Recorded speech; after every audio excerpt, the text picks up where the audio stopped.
This is your host of CivilNet, Eric Hacopian, and we are honored today to have as our guest Ruben Vardanyan, a man who really does not need any introduction, but he's most proud of being the co-founder of the Aurora Humanitarian Award, outside of being a philanthropist, a businessman, and an all-around humanitarian. Thank you. Mr. Vardanyan, as you know, these are not very good days that we've had in the past 4 days. War is a terrible thing. And I wanted to give you an opportunity to talk about the events of the past 4 days. But I wanted to quote another humanitarian that you're probably well aware of, Andrei Sakharov, who in the late 80s, speaking of Karabakh, said, "Karabakh is a matter of ambition for Azerbaijan and it's a matter of survival for Armenia." What do you think that great man meant, and how do you see that in the context of today? First of all, I'm very proud to be together with Armenian nation in these days. I believe it's one of the most important events in our recent history for many reasons. And one of the main reasons why I believe it's just a very critical days for us, not only because of the war, but also because I think we have a very high chance to explain our neighbors what they cannot win the war, despite all the advantage of the techniques or money that they have or whatever they're trying to buy from other neighbor countries or whatever they're trying to do using the war like the mechanism of bringing to peace to this conflict. It's no chance. And I think this last 4 days shown again everyone, including not only inside of Armenian Artsakh, but more importantly worldwide, what Armenia and Armenians can defend themselves without expecting any help from anyone. And I think it was very important because this is also the first time the conflict came with the Azerbaijan and Turkey coming very close together, and Turkey without giving any political protest, basically openly declare their support to Azerbaijan. And I think it was critical for us to show the world that we are strong, we are ready to defend our homeland, and this is our survival issue. The unification of our nation was unbelievable. I felt in Stepanakert when I was in Sunday, I felt now in Yerevan. I'm feeling it every day talking with many people from different parts of the world. And you can see unification of Armenian nation around this conflict. But I think it's more importantly, finally we're getting in a stage where we can solve the issue, which is very famous Russian humanitarian, very correctly described, but this issue needs to be solved. But the way how it can be solved only by negotiation. Well, I think I just want to concur with you. For those of us who've been here, who have never been in a situation like this, I think it is almost indescribable to explain to people who are not here the feelings that one has and what one sees out there in the streets of how unified but yet not bombastic or hateful. And that's what's beautiful about it. And I just wanted to concur with you on that. I wanted to move on to speak about the Aurora Prize, and you're obviously this great project that you started with a few others. That project is fundamentally an optimistic one. It is an optimistic view of human nature, because from what I understand, the whole concept is you take a terrible tragedy like we had at the genocide, and then you use that to light the good things about today and the good things about tomorrow. So it is a grand and optimistic venture.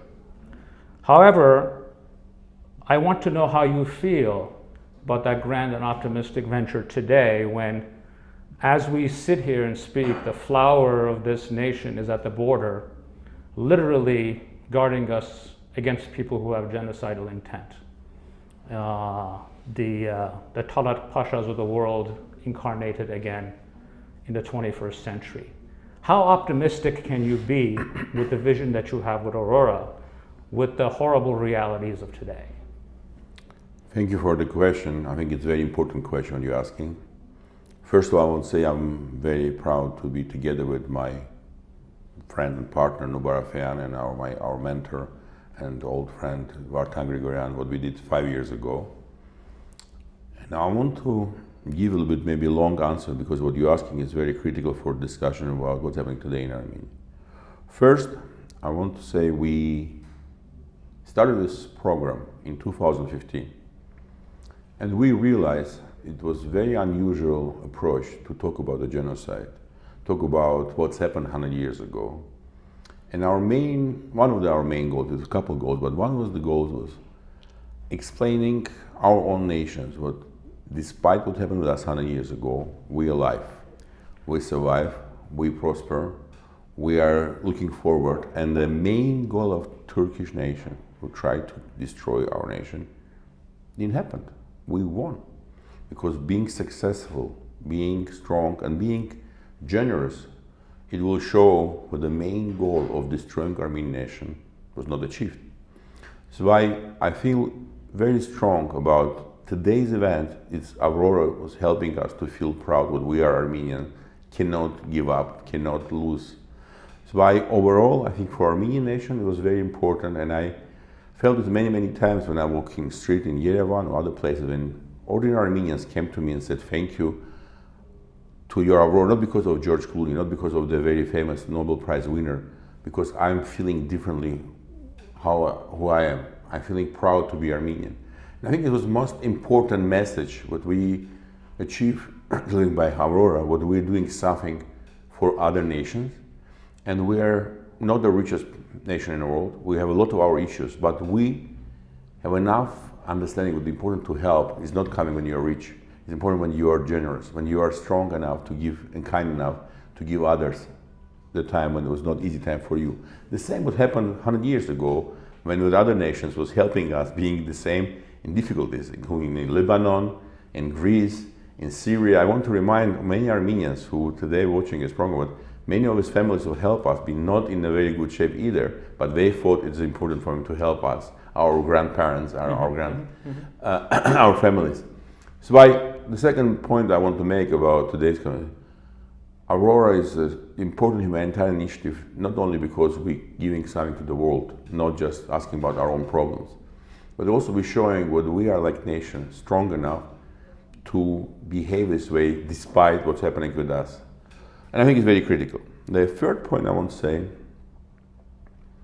Aurora Humanitarian Initiative, it was not only about the past, but also about future. The gratitude in action, when you are giving prize and the money to laureate, but there's money going back to support other people, I think it creates very important snowball effect when the people really realize this is things which can happen with the prize when you continuing doing good things in different part of the world. I want to remind all the people watching this program, we got 1 million more people got already a result from Aurora, and with 23 countries involved in this process, and then all different religions, Yazidi, Muslim, Catholic from Rwanda, Catholic from the United States, Tom Katena, and women from our mother and daughter from Somalia.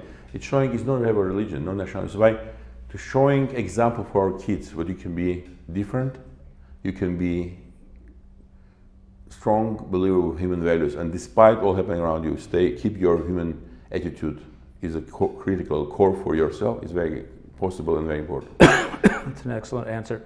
I want to ask you, going back to the issues of today, I don't think it's any secret that you're obviously a very well-known figure in Russia, and you have good relationships with many people in the government and leadership there. How do you assess their response to this Azeri attack over the past 4 days? What do you see in their response? And as you know, when it comes to diplomatic things, there's always things that are said in public, which are official positions, and then there are somewhat other unofficial positions that people have. What do you see, and what is your basic response to what you've seen from the Russian side? I want to be very clear. I'm not a political person. I'm not. No, I know you're not. But and I'm not involved in any discussion about the issues which is linked to decisions around the political or geopolitical. But I have my own personal view, which I believe it's very important to sometimes articulate very openly. Say we need to talk about four different things. First of all, I want to say it's very important with this conflict, which is happening with Azerbaijan and Turkey. And again, I'm emphasizing this is very clearly not Azerbaijan-Armenian conflict, it's Azerbaijan-Turkey and Armenian conflict. Armenia, relying for many of our partners, but at the same time understanding very clearly this is our own task. We don't need to beg anyone to help us, because it's very important to really find solution for this conflict. The only way we will show we are strong ourselves. That's why I feel this is what's very good for us, what we're doing, the way how we're doing. And we are not expecting that somebody will jump and help us. The second, we have an interesting situation in Russia, because people like you mentioned, Sakharov or other Russian intelligentsia, first time feeling very strange way, because they felt like Armenia occupied the territory, Armenian is a winner, and it's a little bit, we got negative attitude to what's happening in Armenia-Azerbaijan conflict, and people not realizing this. It's very critical, because before always been Christian nation was attacked by Muslim, we've been kicked out from Nakhichevan, was kicked out from Kars, we got kicked out from other Armenian land, we've been killed, but let's help them. And the first time, we're not asking help because we've been losing. We're asking the justification and fair solution from conflict, which is not easy to accept for many Russian liberal people. Russian strong patriotic right wings believe Armenians not enough thankful for Russia and not enough thankful for Russia helping us, which is also partially true, because Russian army is staying in Armenia. Russia was one of the key guarantor of the peace, and we all know no other country want to really, not the United States, not France, let's be talk openly, no other European countries or United States ready to really give the strong commitment to support Armenia. And some Russians felt this is not fair with Armenians behaving not enough loyal to Russia. But it's also important what they realize, what we can defend ourselves with knowing with Russia staying with us. And I think it's very good for point of virtuous groups getting a message clear what Armenians doing. It's we're trying to find the right peaceful solution. For finding that peaceful solution, we're ready to fight and we're ready to show that we're strong. And I think nobody likes to have a partner who is weak. I think it's very important for us to understand, being Armenian origin, but I'm a Russian citizen, I say you want to have a partner who will be strong himself, not depending from you. Because when you're dependability, you're a capable person and you need to be supported always. It's like being a welfare receiver. We don't need this model. This model is bad for us, not about talking Russians. So I think it's very, very important for Armenians who live in Armenia to understand the only way we can really have a real partnership relation with Russia, which has been our partners despite all the problems, hundreds of years, and we need to respect this and we need to be thankful despite all the issues which sometimes happen within our relation. But the way we can be partner, only we will be successful economically, successful socially, successful military, ourselves. This is why I think it's a situation when Russia stay a little bit indifferent from, or not indifferent, in distance. I think it's good for us to show what we are strong and we can be a good partner, being strong, not weak. So we are essentially, to try to summarize it, it's better to come from you must come from a place of strength. Yes. To be able to be an equal partner in a relationship, even though the partnership is never really equal given the size of the country. We don't need to be equal. Again, equal partnership is not what within the big empire and small country, but the respect what you're getting when you can defend yourself is different when you are fully relying from somebody. I'm going to wrap up. It's very hard nowadays to talk about the future, but I think you're a man who sees the future, or at least tries to see the future. This war, like any other war, will hopefully one day come to an end. Faster the better. And almost, if you historically, frankly, since World War II, almost no war has had a decisive winner or loser if you look at it around the world. Most wars since then, even when engaged by superpowers like the United States or the Soviet Union, have many cases like the Korean War or Vietnam or Afghanistan have been some very disappointing results for the person who started it, and the results are inconclusive. So the most likely outcome here is, again, something that really doesn't please everyone. And it's not going to be decisive, most likely in one direction or the other. Let's just assume that for now. What comes the day after? And I don't want a political response to that, because we know what that is. Governments need to talk, the international community needs to talk. But tell us, what role is there for organizations like yours? What role is there for individuals of goodwill, frankly, on both sides, that can try to talk towards a solution, even if the solution is very hard or the solution is nowhere near distant or nowhere near to us? What role do you see? Is there a role for people to engage in that front? Wow, it's a great question for many hours for discussion, and I know we have a limit over the time. Well, you know, I have a half-hour show. If you want, we can come back to that. I will happy to continue, because I believe this is one of the critical discussions which we need to have in a different. In about a month, you can come back and we can have this discussion. Let's hope we can have a flight, and we're happy to, or we can do by Zoom now. The Zoom is allowed. Also, I will be happy what we can do is together with Nubar and with other our partners, because last 20 years we've been doing with Nubar and many of our other partners this discussion about future of Armenia, and talking about the difference between survival and prosperity, how we behave differently, how we continue thinking about long term and not only in election to election type of the time horizon. I can say very short couple points. First of all, I'm a strong believer that we have an amazing competitive advantage which we're not using very well. And this competitive advantage is not about diaspora, it's about our network capability that we've been using hundreds of years. And now the time of 21st century, we need to regain, relearn how we can use this network of the people are in our region who proud to identify themselves what they are Armenian, not only American, not only Russian, not only French or Lebanese.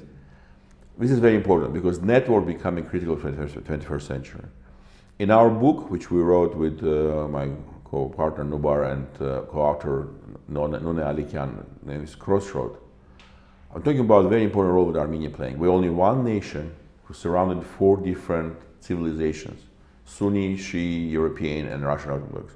We're only one nation who kept our own identity at the same time, being neighboring, unique with 4th civilization. Nobody else in the map of the world, if you look, have a 4th civilization border. So we need to relearn how we can work in India, Indonesia, and going back to the Silk Road way. We need to think about how we can position or build the bridge between Russia and Europe and in Iran and the United States. And this is the unique, but I think absolutely possible for us to build this type of the platform which will be used. Armenia is a strong state, and Armenia which will have its own institution, but at the same time using the network which will support the state and operate with the partnership between the state and network. The other point I would say about the future, we need to come out from the survival mode. We need to think long term. When you're in survival, you cannot think long term. You can only think how you can survive tomorrow. So our major task is to bring not only very ambitious goal, which will be very difficult, but really think ambition and doing these ambition goals and execution. So I will believe what we did in DATEV, what we did in the FAST Foundation, what we did in Aurora, what we did with the United World College, Dilijan project overall, what we did in many other projects we've been doing together the last 20 years. We try to show what you can do ambition projects in a level which will be best international standards in Armenia, and to bring new attitude and new behavior despite all the challenges they're facing. And last but not least, I think it's very important what we're trying to build a platform where people can talk about this. I believe the elite and the nation needs to talk about their future, what they dream. And the dreams can be different. Some people can agree, disagree, but we all need to learn and be accepting the other people's position to talk about how we see the future of Armenia, not just the role of the state or role of some rich people or some politically exposed people, but overall nation elite needs to come together. And this is a very big challenge because we've been living in our tunnels. We don't communicate it. Lebanese Armenian and Iranian Armenian living in Glendale don't talk to each other. Armenians from Russia, Armenians from America usually don't know each other, don't trust each other. So we have a very big challenge, not only inside of Armenia, but outside of Armenia, how we can rebuild this trust. This is why we're doing this Armenia 2041 project, where we try and build a platform where the people can come together and talk about strategic vision, discuss, debate, disagree, but come finally some conclusions which can be executed in different platforms in a project based. And I think this is the only one way we can really think about the future, when we can learn to talk to each other, listen each other, respect each other, and share the experience and vision, make something together. Well, that's an excellent answer, but I think I'm not going to let you leave here without a commitment to do a longer show on this. If you commit to that, I'll let you go. Yeah, I promise. I want to thank you for your valuable time. It was a pleasure having you here. As I said, we all know these are difficult days, but hopefully we come out of it stronger and more successful. And thank you for your time. I really appreciate it. Thank you. Thank you for this conversation. Thank you. This is Eric Hacopian from CivilNet, and we just finished our interview with Mr. Ruben Vardanyan.